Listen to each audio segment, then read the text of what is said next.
சங்கீதம் 24:1 சொல்கிறது, பூமியும் அது நிறைவும் கர்த்தருடையது. இப்ப இந்த உலகத்துல நான் அனுபவிக்கிற எல்லாம் என்னுடையதுன்னு சொல்லி நான் மேன்மை பாராட்ட எனக்கு எதுவுமே இல்லை.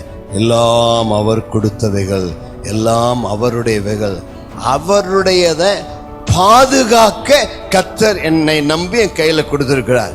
அப்ப என் கையில ஒரு வீடு இருக்குதுன்னா நான் உண்மைகளை உக்ரானக்கான அந்த வீட்டை நல்லா மெயின்டைன் பண்றது தான் என்னோட உக்ரானத்தை காண்பிப்பேன். ஒரு வேலைக்கு நான் போகிறேன்னா அந்த வேலையில 8 மணி நேரம் நான் ஒழுங்கா வேலை செய்கிறேன். கர்த்தர் என்னை வைத்த இடத்துல, என்னுடைய குடும்பத்துல, என்னுடைய வேலை ஸ்தலத்துல, இந்த பூமியில நான் அவருக்கு உண்மையுள்ளவனாக இருக்கிறேன். எதையும் நான் தவறாக துஷ்பிரயோகம் பண்ண விரும்பல.